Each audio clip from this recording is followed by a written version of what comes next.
Saudações Croton, meus caros alunos de primeiro semestre de Pedagogia, Linguagem e Oralidade. Esses slides eles estão no encontro 3 e no encontro 4, tá?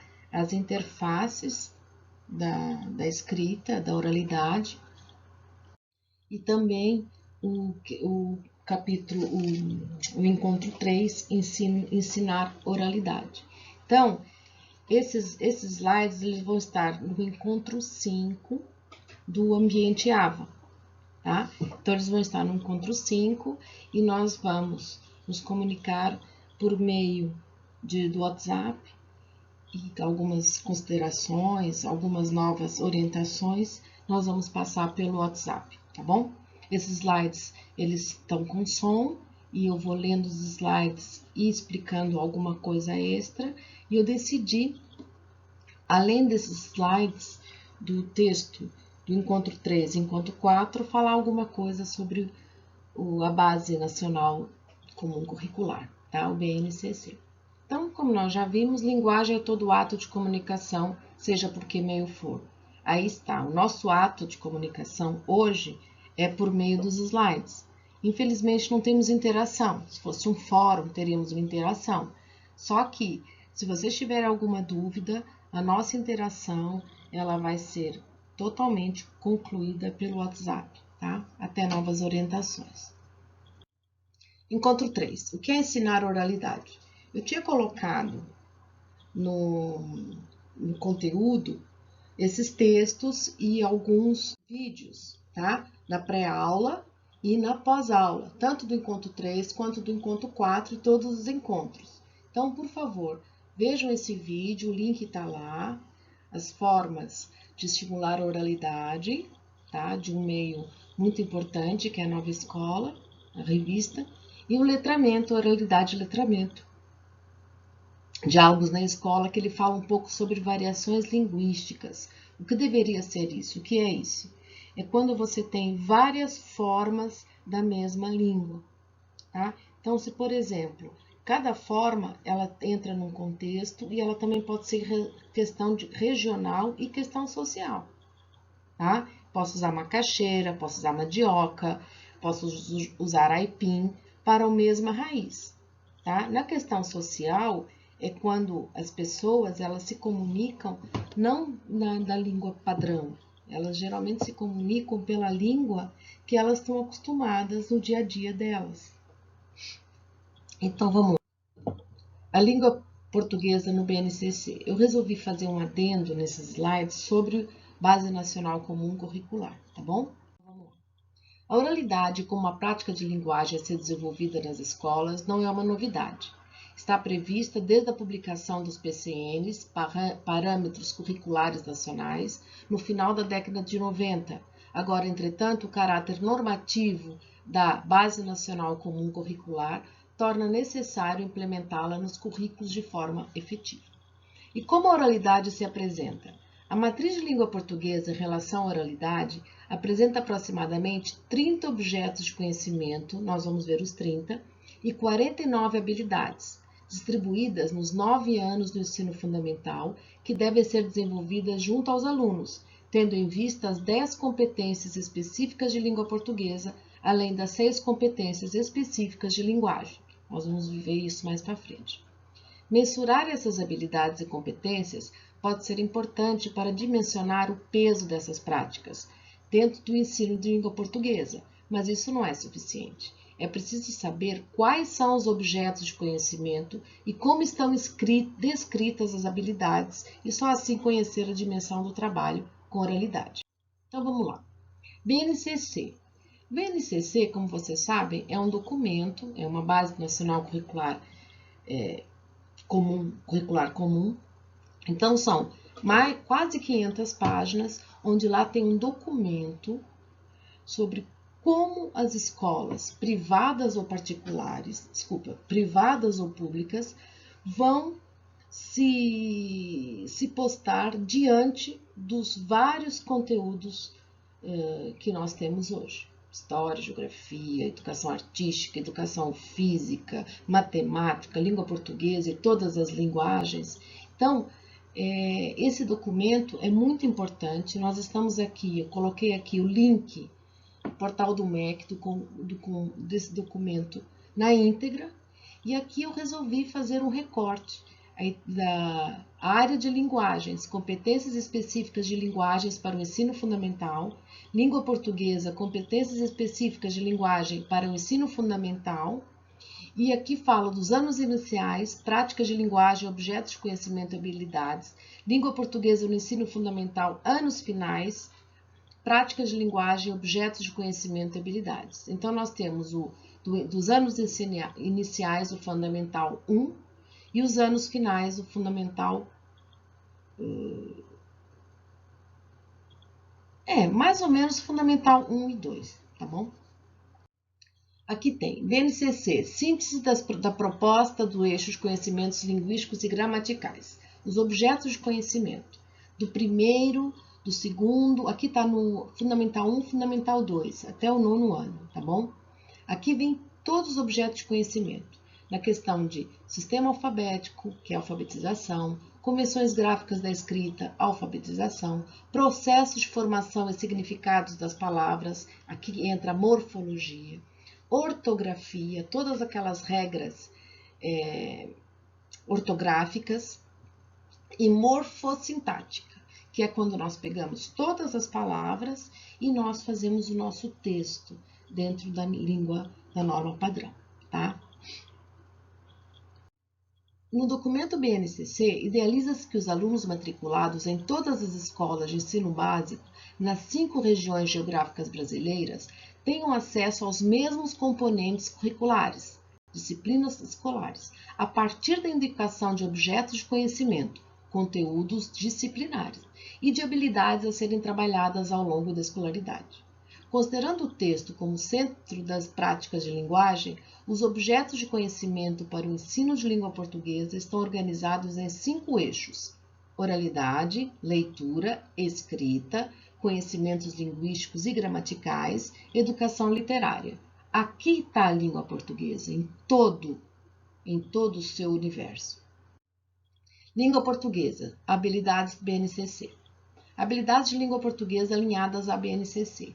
Para melhor aproveitamento dos estudos, verificar por meio do site, o site aqui de baixo, Educação e Transformação Oficial Blogspot, do Ensino Fundamental 1. É interessante que são vários quadros onde eles colocam as habilidades que a criança precisa, as habilidades é como se fossem os objetivos, compreender, entender, reformular, interpretar. Então, todos esses quadros do Fundamental 1, muito interessante, do 1º ao 5º ano, tá bom? Vocês vão gostar.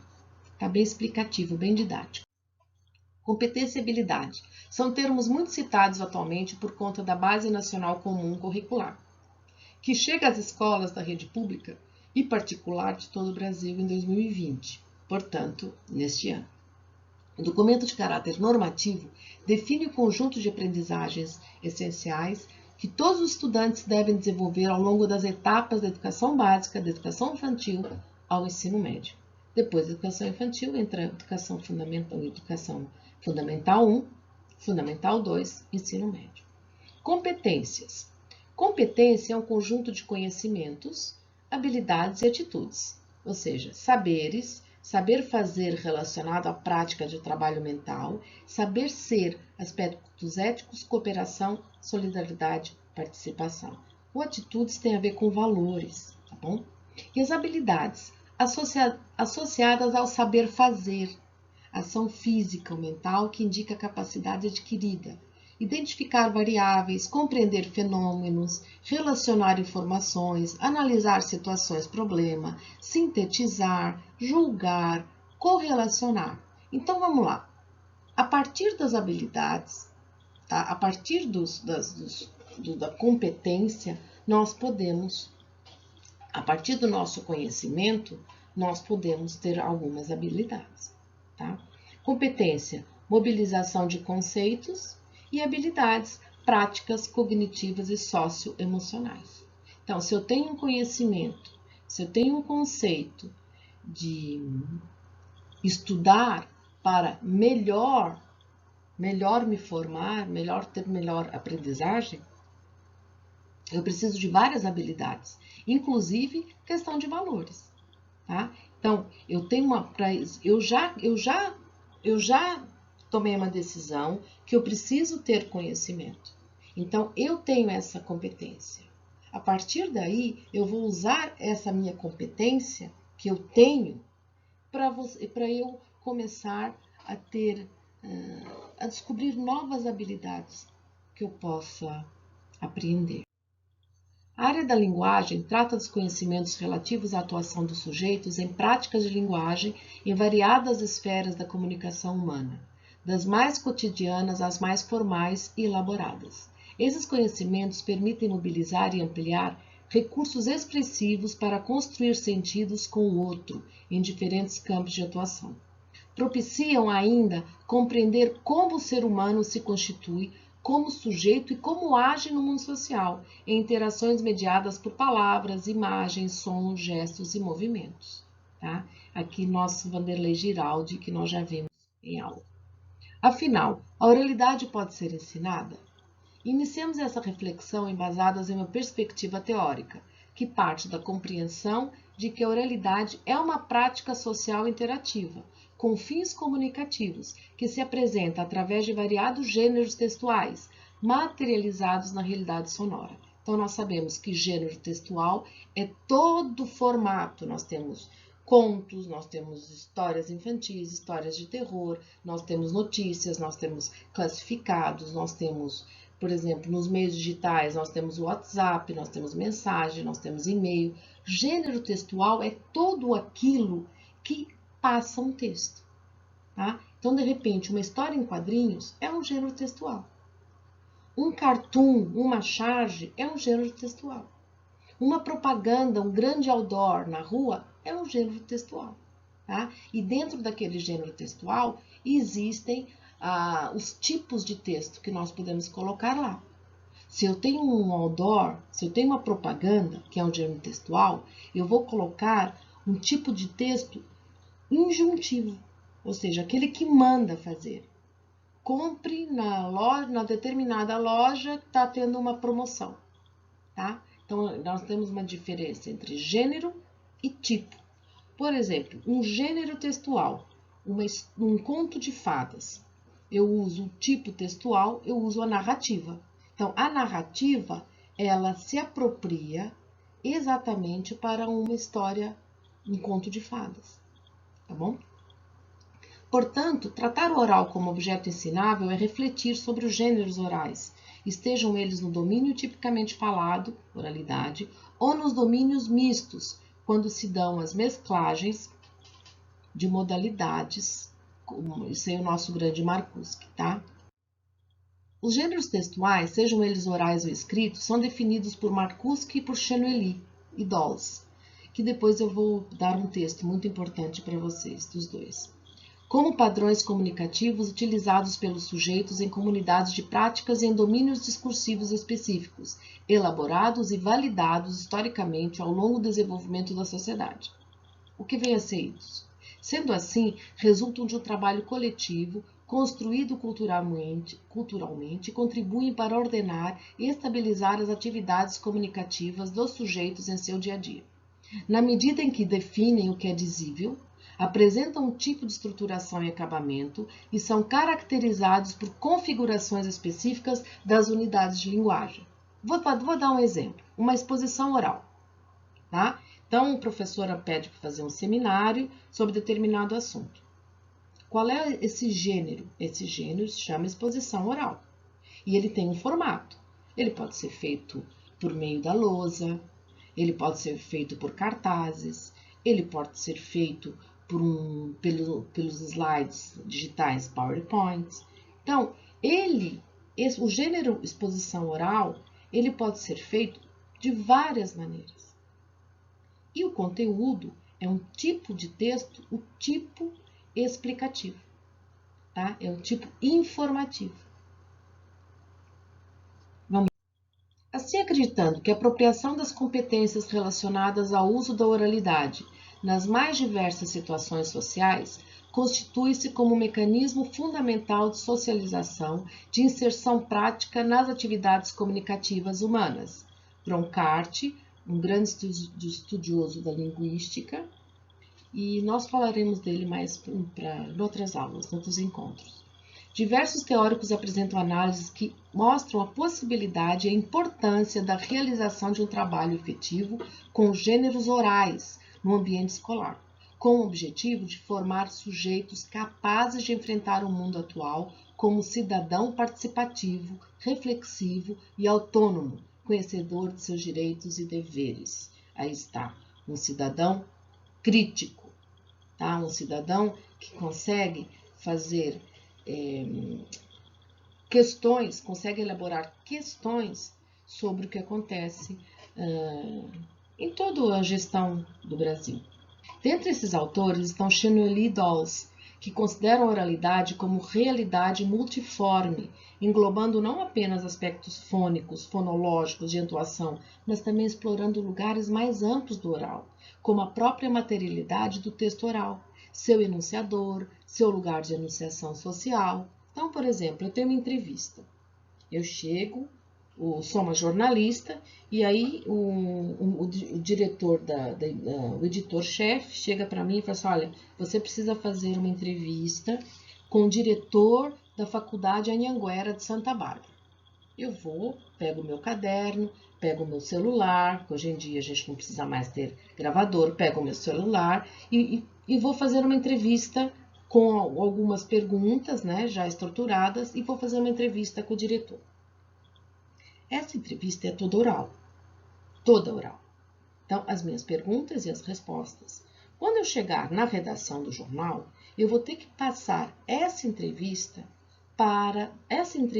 que é um gênero totalmente oral, eu vou ter que passar para uma entrevista escrita, para os meus leitores poderem ler o que o meu entrevistado disse. Então, aqui fala, muito interessante. Então, englobando, não engloba apenas aspectos fônicos do som, fonológicos, que é a mesma coisa, entoação, mas também explorando lugares mais amplos do oral, como a própria materialidade do texto oral. Então, algumas coisas que o diretor disse nas respostas, como, então, e daí? Isso não vai para o meu texto escrito, porque ele é próprio do meu texto oral. Ele é proprinho, ele é totalmente próprio do gênero oral. E quando eu for escrever, eu vou tirar essas marcas, que a gente chama de marcas de oralidade. Que, por exemplo, tem muitas marcas de oralidade aqui na gravação dos meus slides. Algumas pausas. Oralidade e gêneros orais. Um olhar sobre as práticas orais em sala de aula. O desenvolvimento da linguagem oral é algo que precisa ser objeto de trabalho intencional e sistemático no processo de alfabetização. A criança necessita ampliar seu vocabulário, aprender a redizer, aprender a argumentar, falar de modo claro sobre o que pensa, dentre outras capacidades a serem desenvolvidas. Que atividades de oralidade devem ser propostas em sala de aula? Vamos lá. Levantamento do repertório de textos orais da comunidade, por exemplo, um texto que tiver mais... Por exemplo, agora nós temos várias entrevistas a respeito do coronavírus, Covid-19.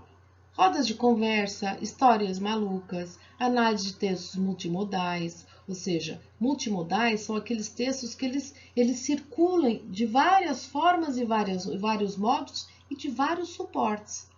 Tá? Eu tenho uma notícia que ela pode estar no suporte digital, como ela pode estar no suporte impresso. Um sarau literário, pesquisas sobre variação linguística, registro da fala de alunos. Tá? Então, nós temos várias sugestões didáticas para trabalhar a oralidade dentro da sala de aula. O que seria variação linguística? Eu posso fazer um trabalho sobre como se fala em Porto Alegre, no Rio Grande do Sul, como se fala em Salvador, na Bahia, como é que se fala em São Paulo, capital, como se fala lá em Belém do Pará. Então, é uma pesquisa realmente sobre variação linguística, muito interessante. Aqui tem algumas referências bibliográficas. Por favor, esse Marcuski, da Fala para a Escrita, nós não temos esse livro em PDF, tá? É um livro físico apenas. E Chenueli Dolls, Gêneros Orais Escritos na Escola, onde também não tem em PDF, onde eles fazem um grande estudo sobre praticamente todos os gêneros orais, tá? E aí, junto com eles, vem os gêneros escritos. Encontro 4. Interface entre a oralidade e escrita. Eu coloquei no encontro 4, vocês podem ver lá no AVA, 2 vídeos. O vídeo da pré-aula, linguagem, oralidade, fala e escrita, e o vídeo da pós-aula, tá? Que aqui embaixo da pós-aula é o Marcuski, tá? Uma professora, ela fala sobre fala e escrita, parte 1, parte 2, desculpem, e aí depois vem a parte 3 do Marcuski. Tá? Esses vídeos são muito interessantes. Seria não uma dica, mas um conselho, tá? Assistam, porque tudo aquilo que nós formos ver nos encontros vão ser objetos de avaliação, tá? Vão ser objeto de formulação de questões para avaliação. Avaliação 1. Relação entre fala e escrita, uma discussão muito recente. A proposta de trabalho envolvendo aspectos da fala escrita em sala de aula e tantas outras atividades nessa complexa e recente área do ensino podem levar o professor a mostrar aos seus estudantes e com eles interpretar e produzir as diversas possibilidades de expressão na sua língua. Cada modalidade da língua tem seu conjunto de normas às quais os seus usuários devem adequar-se. Os estudantes precisam conhecer esses padrões para adequar-se a eles. Segundo Marcuski, falar ou escrever bem não é ser capaz de adequar-se às regras da língua, mas é usar adequadamente a língua para produzir um efeito de sentido pretendido numa dada situação. Então, se eu vou falar com um deputado, no mínimo, eu vou chamar o deputado de Sua Excelência. No mínimo. Então, eu tenho que me adequar ao estado, ao modo, ao contexto da minha fala. Pensando nisso, a função do professor de língua materna, de acordo com Becara, no fundo, a grande missão do professor de língua materna é transformar seu estudante num poliglota dentro de sua própria língua, possibilitando-lhe escolher a língua funcional adequada a cada momento. É o famoso contexto. A questão do tratamento da oralidade no ensino de língua materna é muito recente, haja vista que somente a partir da segunda metade da década de 90 vêm sendo publicados livros que abordam esse assunto. Embora muitas pesquisas sobre a língua falada tenham sido realizadas, quer nas ciências humanas, quer nas sociais, pouco se está realizando no campo educacional, devido a um hiato entre a pesquisa científica e a sala de aula. Vale destacar que os pressupostos teóricos que estão embasados na concepção da língua como forma de interação social norteiam essas pesquisas. Nesse sentido, um trabalho escolar nessa área deverá ser norteado pelos seguintes objetivos: focalizar os processos de retextualização, já vou explicar mais para frente, sendo esta compreendida como a passagem do texto falado para o escrito. Lembram que eu falei que aquela entrevistadora, aquela jornalista, foi fazer uma entrevista com o diretor da Anhanguera de Santa Bárbara? Aqui está. Passagem do texto falado, daquela entrevista que eu gravei, para o escrito. Eu chamo de retextualização. E será que eu posso passar um texto escrito para a oralidade? Posso. Exatamente o que eu estou fazendo agora. Eu estou na maioria das vezes da minha fala, eu estou lendo um texto escrito e estou passando para a fala, tá? Então, aqui vem, que interfere tanto no código como no sentido e evidencia uma série de aspectos nem sempre bem compreendidos da relação oralidade-escrita. Evidenciar que a fala e a escrita são duas modalidades de um mesmo sistema linguístico. Nortear atividades pedagógicas para a retextualização. Esclarecer que o aprendizado das operações de transformação do texto falado para o escrito garante melhor domínio da produção escrita. Promover práticas de oralidade e de escrita de forma integrada a fim de se identificar as relações entre oralidade e escrita. ressaltar que os processos de retextualização se utilizam dos conhecimentos prévios da língua para o aprimoramento do texto. Aqui tem uma explicação mais simples. Passagem do texto falado para o texto escrito. Não é um processo mecânico, ela é automatizada. O que seria isso? Processo mecânico, você coloca, por exemplo, num sistema, tá? E esse sistema que já tem muito em alguns programas de computador, de iPhones e de outros sistemas operacionais, como outros celulares e tudo, você fala e ele transforma essa fala em texto escrito. Ou então ele transforma a mensagem do texto escrito para o oral. Tá? Isso com certeza muitos de vocês já usaram essa ferramenta. A passagem do texto oral para o escrito recebe interferências mais ou menos acentuadas a depender do que se tem em vista. Não é a passagem do caos para a ordem, é a passagem de uma ordem para outra ordem. E os eventos linguísticos de retextualização no cotidiano. A secretária que anota informações orais do chefe e com elas redige a ata de uma reunião, uma pessoa contando a uma outra o que acabou de ler no jornal revista, aluno que faz anotações da aula do professor. Então, ele está retextualizando, ele está pegando uma exposição oral e transformando essa exposição oral num texto escrito. E isso é muito importante quando você tem essa noção. Então, não é uma questão mecânica, é uma questão automática, é uma questão que você faz. E uma revista que edita uma entrevista. Então, pessoal, estudem, tá? Nós, nas HAMPs, nós não temos atividades como nas as outras disciplinas que são Blended, que são as DIB, as outras disciplinas que são AMI, que elas fazem uma interface do conteúdo institucional com presencial do professor. Então, a nossa não tem atividades, tá, de aprendizagem nem diagnósticas, tá? A AMP não tem. Então, abraços, Croton, para todos.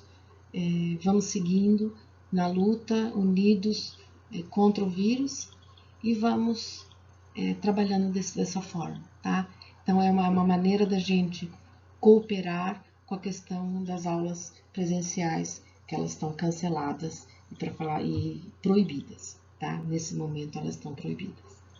Abraço, um grande abraço a todos vocês, abraço virtual.